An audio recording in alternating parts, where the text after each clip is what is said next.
I'm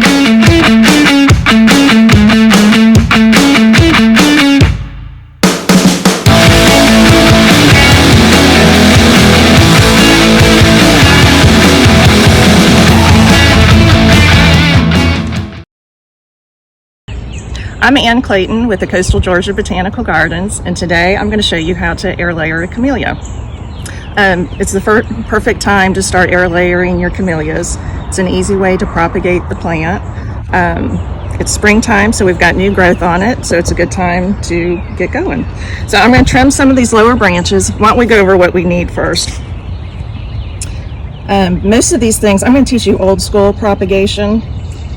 So most of these things you probably already have. We're going to need some plastic wrap, some foil, rooting hormone, something to bind the ends with. I use electrical tape. You're going to need something sharp to cut through the bark, and you're going to need some damp sphagnum moss, which I have in a bucket right there. All right. I'm going to start by clearing away some of these lower branches, just so we have some room to work. Let's get rid of that one too. So this old girl is Camellia japonica methatiana. She's also called Julia Drayton, and she's also called Purple Dawn. But she has big, beautiful blooms on her. You can see that she's still blooming a little bit. And you can also see the pollen problem we have in Savannah. It's covered.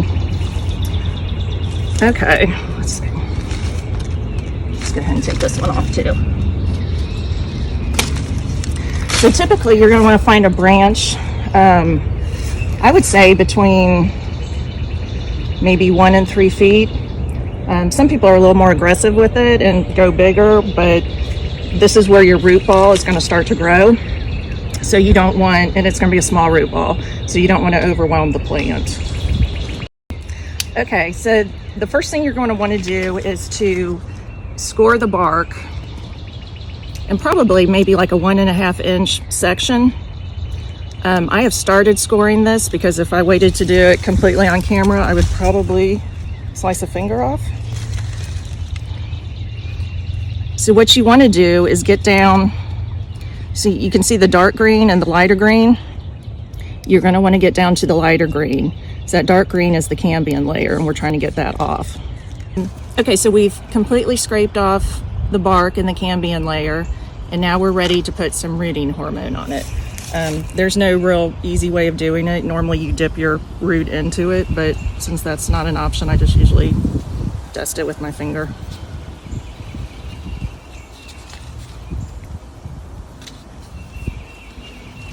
Okay. Now what we want to do is pack sphagnum moss around it. So I'm going to get a handful of moss. And this has been soaking in water. So maybe about a baseball size. You want to get most of the water out of it. You want it to be damp but not too wet. And there's no graceful way of doing this. I usually get my plastic wrap first. Let's see. So we're going to be wrapping this way.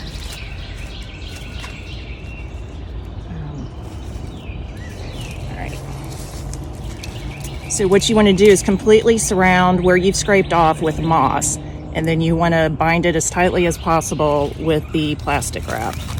So you kind of, like I said, there's no graceful way of doing this. I'm sure other people have better techniques than me.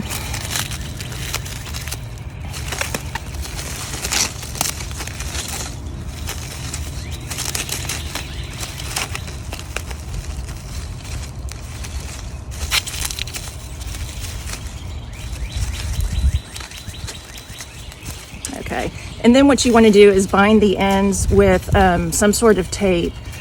The goal here is to bind it tight enough so moisture doesn't get in or out.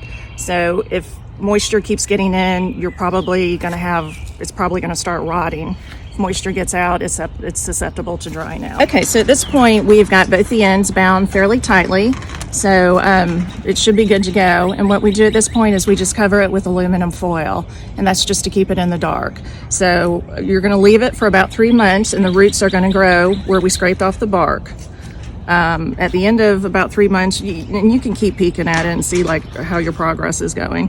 But at the end of 3 months, what you're going to do is cut it right here and put it in a pot. And I would leave it in the pot probably for about a year. I'm sure other people plant them directly, but you want to give this little guy the best chance he can have. So let's cover him up. This aluminum foil's been sitting out, so it's kind of funny looking.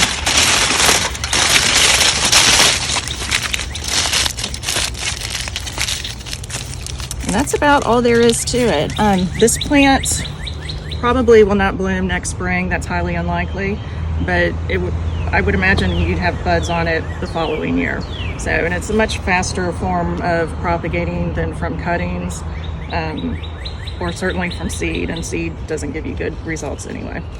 But that's it.